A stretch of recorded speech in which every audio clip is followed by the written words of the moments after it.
नमस्कार, markets today में आपका स्वागत है। मैं हूं शैल भटनागर, आपके साथ जुड़ रहा हूं मुंबई स्टूडियो से।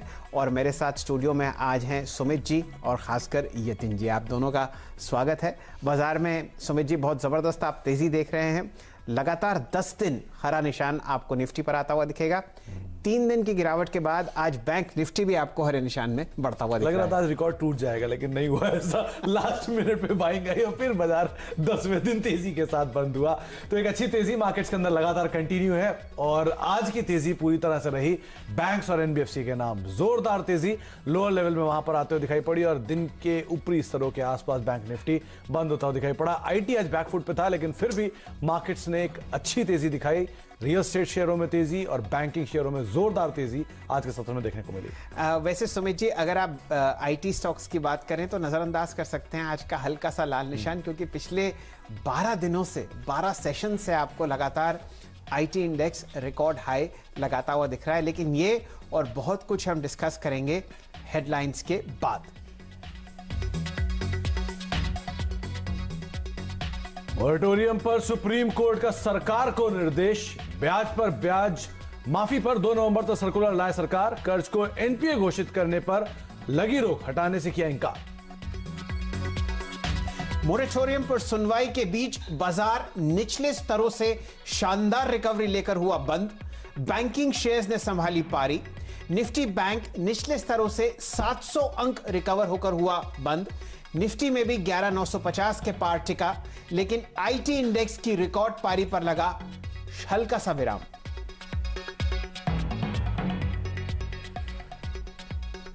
इन्फोसिस के तिमाही नतीजे अनुमान से कहीं ज्यादा बेहतर। डॉलर रेवेन्यू और मुनाफा दोनों में रही अच्छी बढ़त। वहीं कांस्टेंट करेंसी ग्रोथ भी रही 4%। कंपनी ने गाइडेंस भी बढ़ाई।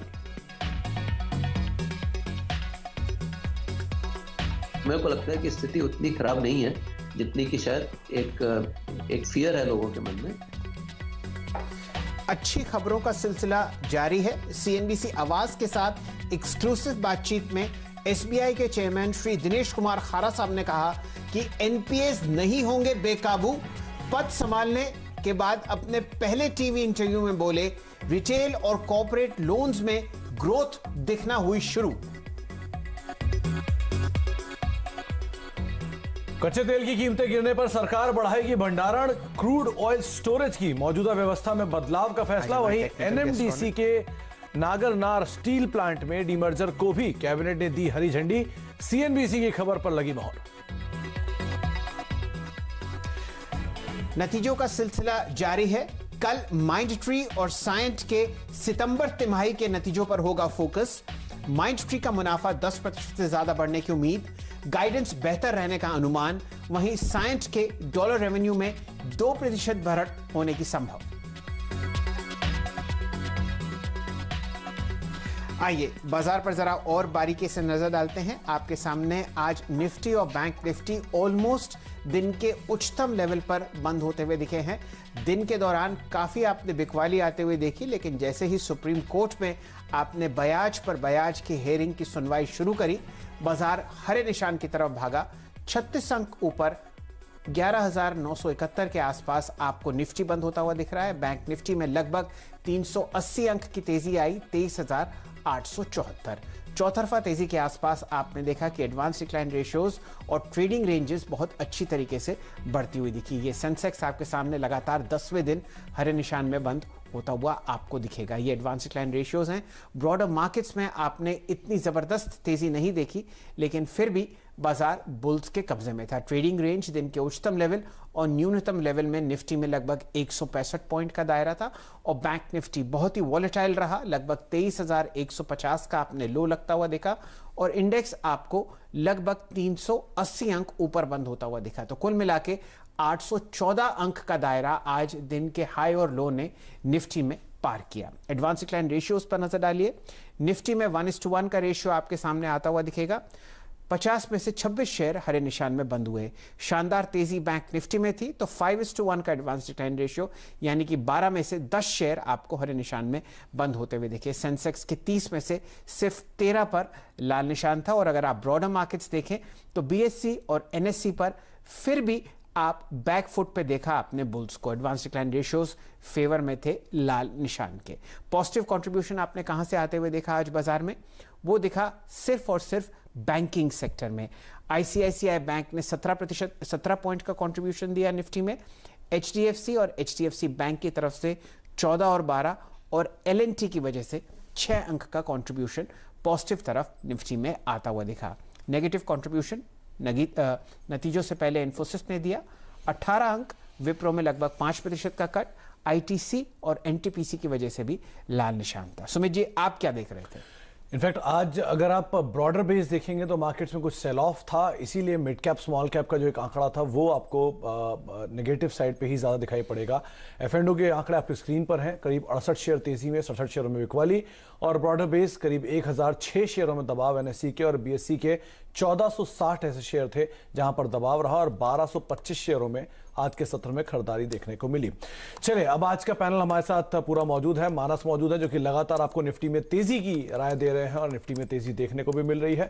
साथ ही साथ यतिन मौजूद हैं। इसके अलावा असीम से भी आज हम बातचीत करेंगे एक बहुत ही इंपॉर्टेंट इवेंट के ऊपर, और उसके अलावा प्रदीप जी भी हैं उस इवेंट को फर्दर उसमें डिटेल्स बताने के किस तरह से बैंक्स के ऊपर उसका इंपैक्ट होगा। तो शुरुआत असीम से ही कर लें। शैल जी क्या कहते हैं? बिल्कुल। तो असीम, आज एक अहम फैसले पे फिर से सुनवाई टलते हुए दिखाई पड़ी लास्ट तक आते आते, लेकिन अभी जो जिस तरह से धीरे धीरे इसकी परतें खुल रही हैं, आज क्या आपने गैदर किया वहां से? देखिए, ब्याज पर ब्याज माफी मामले में सुप्रीम कोर्ट ने केंद्र सरकार को फटकार लगाई। सुप्रीम कोर्ट का साफ कहना था कि अगर केंद्र सरकार ब्याज पर ब्याज माफी करने के लिए फैसला जो है वो ले चुकी है तो उसको इम्प्लीमेंट करने में देर क्यों लगा रही है, क्यों उसको 1 महीने का वक्त जो है वो चाहिए। सुप्रीम कोर्ट ने कहा कि काफी आसान प्रक्रिया है और सरकार को इसको जल्द से जल्द लागू जो है वो करना चाहिए। हालांकि सरकार ने ये दलील दी थी कि काफी कॉम्प्लेक्स प्रक्रिया है, कई तरह के बोरोवर है, उन्होंने कई तरीके से लोन जो है वो लिया हुआ है और इसको लागू करना जो है वो काफी आसान नहीं है, तो इसके लिए उनको वक्त जो है वो चाहिए। लेकिन सुप्रीम कोर्ट का कहना था कि अगर सरकार इस पर फैसला जो है वो ले चुकी है तो उसको तुरंत से तुरंत इंप्लीमेंट जो है वो करना चाहिए, किसी तरह का सर्कुलर जो है वो जारी करना चाहिए। हम उस पूरे मामले की समीक्षा जो है वो करेंगे कि सरकार जो है इसको इंप्लीमेंट जो है वो किस तरह से करती है, क्योंकि जो बैंक है वो लगातार ब्याज पर ब्याज जो है वो लगाए जा रहे हैं और लोगों से अकाउंट से जो पैसा जो है वो डेबिट जो है वो किया जा रहा है। तो सरकार को इसको तुरंत से तुरंत इंप्लीमेंट जो है वो करना चाहिए, इसको देरी जो है नहीं करना चाहिए। जो लोगों की दिवाली है वो केंद्र सरकार के हाथ में, कि सरकार जो है ब्याज पर ब्याज माफी करेगी तो लोगों को राहत जो है वो मिलेगी। तो सुप्रीम कोर्ट ने केंद्र सरकार को निर्देश दिए कि आप 2 नवंबर तक इसको लागू जो है वो कर दीजिए, तब हम दोबारा इस मामले की सुनवाई करेंगे। तब हमें लगता है कि सरकार तब तक इसको इम्प्लीमेंट जो है वो कर देगी। तब तक जो सुप्रीम कोर्ट ने कर्जदारों को एनपीए घोषित करने पर रोक लगाई थी वो जारी जो है वो रहेगी। तब तक बैंक जो है कर्जदारों को एनपीए घोषित जो है वो नहीं कर पाएंगे। तो ये बैंकों के लिए थोड़ा सा जो झटका है, क्योंकि आरबीआई ने मांग की थी कि जो कर्जदारों को एनपीए घोषित करने पर जो रोक लगाई है उसको तुरंत प्रभाव से हटाया जाए। लेकिन अब सुप्रीम कोर्ट जो है इस मामले की सुनवाई जो है 2 नवंबर को करेगा और तब तक सरकार को इसको लेकर के ब्याज पर ब्याज माफी जो 2 करोड़ से नीचे के लोन है उस पर लेकर के सर्कुलर जो है वो जारी करना होगा। चलिए, 3 अहम बात आपको बताई असीम जी ने जो सुप्रीम कोर्ट ने सरकार और रिजर्व बैंक ऑफ इंडिया को निर्देश दिए हैं। अब जुड़ते हैं हम प्रदीप जी से जो बहुत ही शानदार तरीके से बैंकिंग सेक्टर को ट्रैक करते हैं। इंतजार है 2 नवंबर का और आज है 14 अक्टूबर। प्रदीप जी, ये बताइए इस दौरान बैंकिंग सेक्टर पर, खासकर इंडेक्स और पब्लिक सेक्टर बैंक्स पर आप क्या नतीजा आते हुए देखते हैं? तो आज की सुप्रीम कोर्ट की कार्यवाही को देखकर ऐसा लगता है कि सरकार जैसे ही ये नोटिफिकेशन जारी कर देती है, जिसके लिए अब 2 नवंबर तक का वक्त दिया गया है, तो सुप्रीम कोर्ट अपना फैसला सुना देगा। इससे यह बात भी साफ होती हुई नजर आ रही है कि 2 करोड़ से कम कर्ज वाले लोगों को ब्याज पर ब्याज सरकार की ओर से चुकाने की जो पूरी योजना है उस पर सुप्रीम कोर्ट सहमत होता हुआ नजर आ रहा है। बैंकों को इस बात की चिंता थी कि क्या इसके अलावा दूसरे मामलों में भी बैंकों के ऊपर दबाव होगा कि वो और राहत दें। ऐसा लगता है कि शायद फिलहाल ये रास्ता निकल कर आ रहा है, क्योंकि सुप्रीम कोर्ट ने ये आज कहा है कि सरकार का नोटिफिकेशन आने के बाद वो अपना फैसला सुना देंगे। बैंकों को एक जो खास तौर पे बैंकों की मांग थी, आरबीआई ने उठाई थी कि जो स्टे ऑर्डर दिया हुआ है सुप्रीम कोर्ट ने नए एनपीए रिकॉग्निशन को लेकर के, वो भी अब 2 नवंबर के बाद ही हटेगा ऐसा लगता है। हालांकि चूंकि सितंबर तिमाही खत्म हो चुकी है, इसलिए ऐसे भी सितंबर के नतीजों पर इस ऑर्डर के आज आने या 2 नवंबर को आने से कोई खास फर्क पड़ता हुआ नजर नहीं आ रहा था। काफी सारे बैंक्स जो बेहतर कॉर्पोरेट गवर्नेंस रखते हैं वो अपने निवेशकों को साफ तौर पे नतीजों में एक अंदाजा देंगे कि इस स्टे ऑर्डर की वजह से दरअसल कितना असर पड़ा है, और उस हिसाब से एक रियलिस्टिक पिक्चर पेश करने की वो कोशिश करेंगे। तो वो बात अपनी जगह है, उससे सुप्रीम कोर्ट के फैसले का कोई लेना देना नहीं है। तो कुल मिलाकर ऐसा लगता है कि मामला सुलझता हुआ नजर आ रहा है। हालांकि जो अंतिम प्रारूप होगा सर्कुलर का, उसके लिए बैंक्स भी इंतजार करेंगे और फिर सुप्रीम कोर्ट पर इसकी अंतिम मुहर लगनी भी बाकी है, तो उसका इंतजार होगा। तो बैंक्स पे अभी एटलीस्ट इस क्वार्टर के नंबर से बहुत ज्यादा इंपैक्ट नहीं होगा, ये प्रदीप जी भी आपको साफ करते हुए बता रहे हैं। मानस जायसवाल हमारे आज के जानकार मौजूद है। मानस, पहले तो निफ्टी पर अपनी राय दीजिए, और साथ साथ आज निफ्टी का की ग्रोथ ड्राइवर जो था वो था निफ्टी बैंक। जोरदार तेजी वहां पर आई, दिन के ऊपरी स्तरों पर बंद हुए। तो निफ्टी बैंक पर भी आपका स्टांस क्या है? आप होल्ड के साथ चल रहे थे अब तक, क्या वो बदला और बाय में आया, या अभी भी होल्ड के साथ ही रहेंगे आप? बिल्कुल, मैं समझता हूँ कि अब आपके पास मौके हैं कि बैंक निफ्टी में आपको लॉन्ग पोजीशन बनानी है, क्योंकि शायद आने वाले 2 से 3 दिनों में हमें आउट परफॉर्मेंस देखने को मिलेगा। यहाँ पर इंडेक्स ने अपना 200 डे मूविंग एवरेज ब्रेक कर दिया है बैंक निफ्टी ने, और पैटर्न को देख के लगता है कि शायद अब यहाँ पर करीब 600 से 700 पॉइंट की रैली देखने को मिलेगी।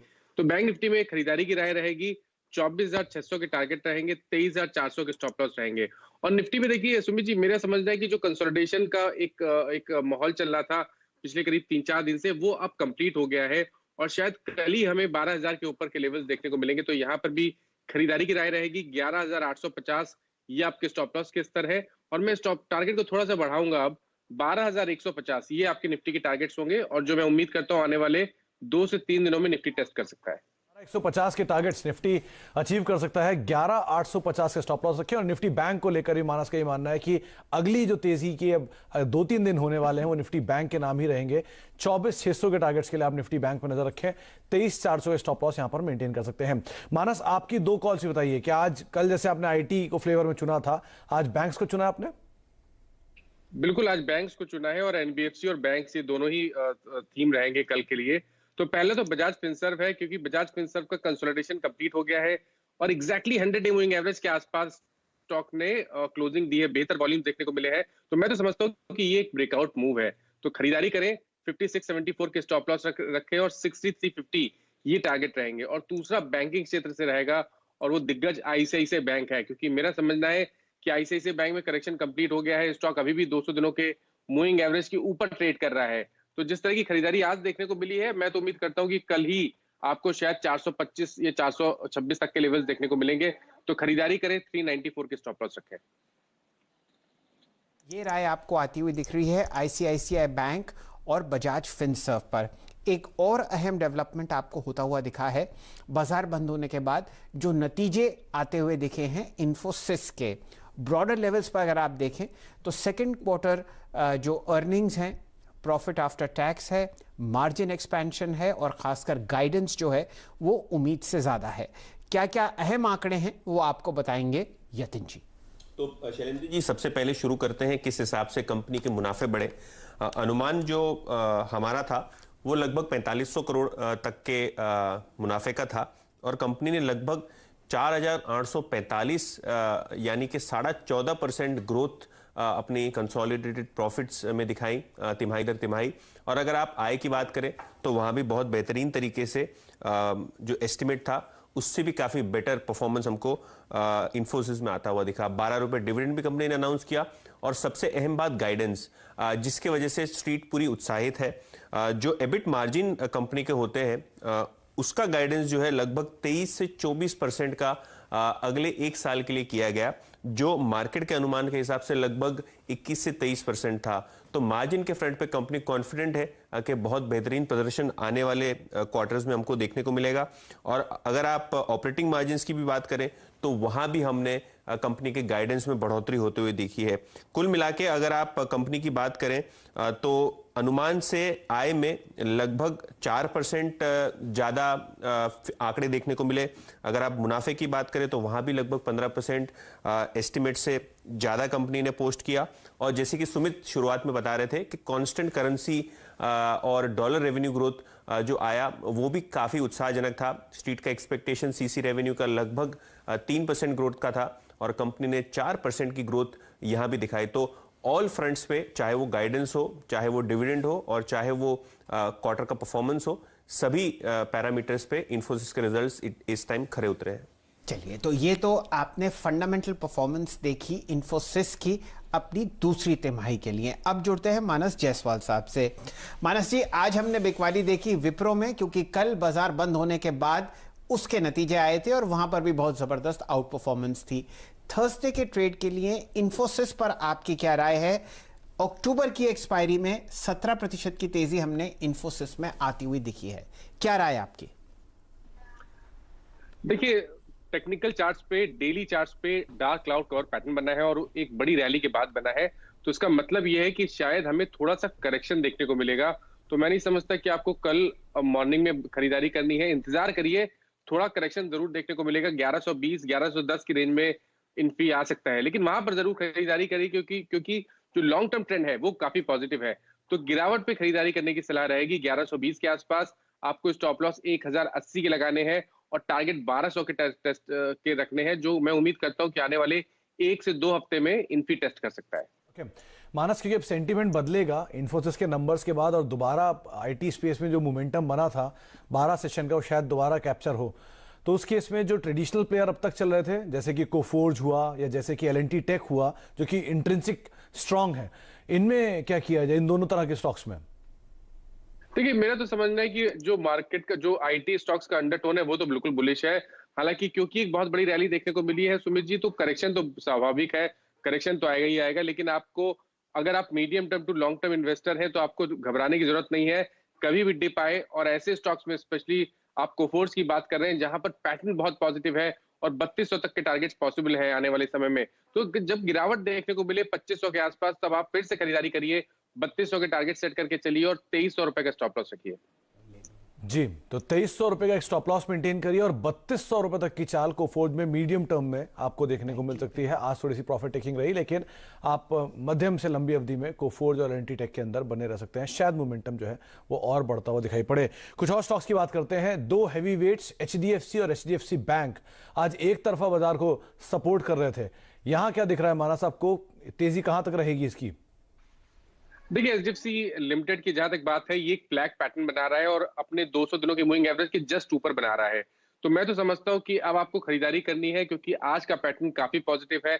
आपके स्टॉप लॉसेस 1940 के रहेंगे और टारगेट करीब रहेंगे 2060 के। एचडीएफसी बैंक की जहां तक बात है, यहां पर भी मेरा समझना यह है कि जो एक छोटा सा करेक्शन था वो कंप्लीट हो गया है और अब शायद आपको वापस 1250 से लेकर 1275 तक के लेवल देखने को मिलेंगे। तो खरीदारी करने की सलाह यहां पर भी रहेगी, 1190 का स्टॉप लॉस रखें। चलिए, जायसवाल साहब, आप हमारे साथ जुड़े रहिए। हमारे साथ एक नए मेहमान और ज्वाइन कर रहे हैं। आप हैं ललिता श्रीवास्तव साहब, असिस्टेंट वाइस प्रेसिडेंट हैं रिसर्च के शेर खान के लिए। श्रीवास्तव साहब, स्वागत है आपका। आपने बारीकी से पढ़ ही लिया होगा जो सुप्रीम कोर्ट सरकार और आरबीआई के बीच में आज हुआ दिल्ली में। बताइए, क्या रुझान आपका कल के ट्रेड के लिए, और कोई एक ऐसी पिक शेयर कीजिए बैंकिंग सेक्टर में जो आपको पसंद हो लॉन्ग साइड पर। जी, शुक्रिया मुझे इनवाइट करने के लिए। सो देखिए, आज तो जो डिसीजन है वो सुप्रीम कोर्ट ने अभी फिलहाल के लिए टाल दिया है, लेकिन देखिए इसमें दो चीजें आप नोटिस करेंगे कि आरबीआई और गवर्नमेंट दोनों ने अपना स्टैंड काफी क्लियर कर दिया है इस पूरे मामले में।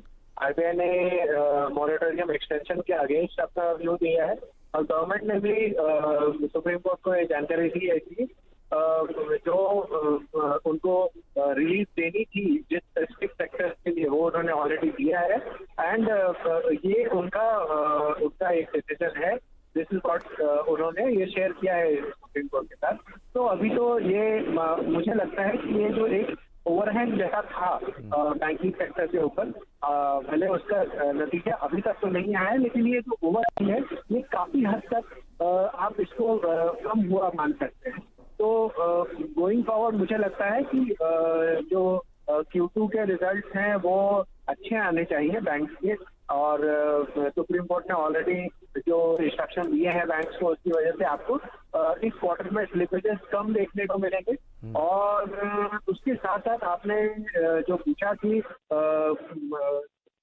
शॉर्ट टर्म के लिए कौन से अच्छे स्टॉक्स हो सकते हैं, तो देखिए HDFC बैंक, HDFC लिमिटेड हमें अच्छा लगता है, कोटक बैंक, ICICI बैंक हमें अच्छा लगता है।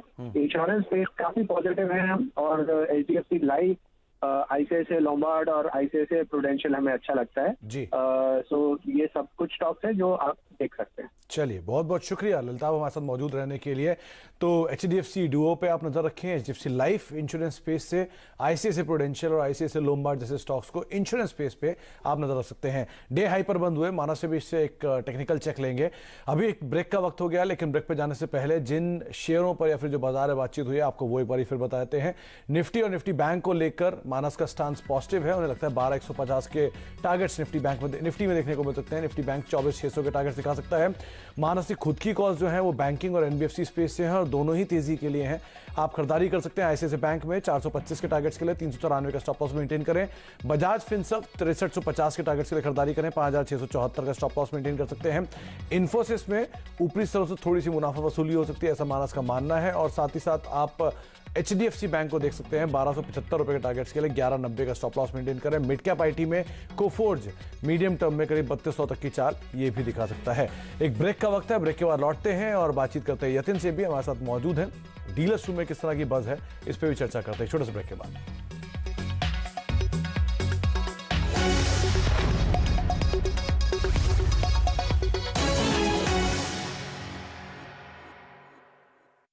सो व्हाट्स सो स्मार्ट को फ्रेंड्स, मिलते हैं अगले वीडियो के अंदर, जब तक के लिए गुड बाय।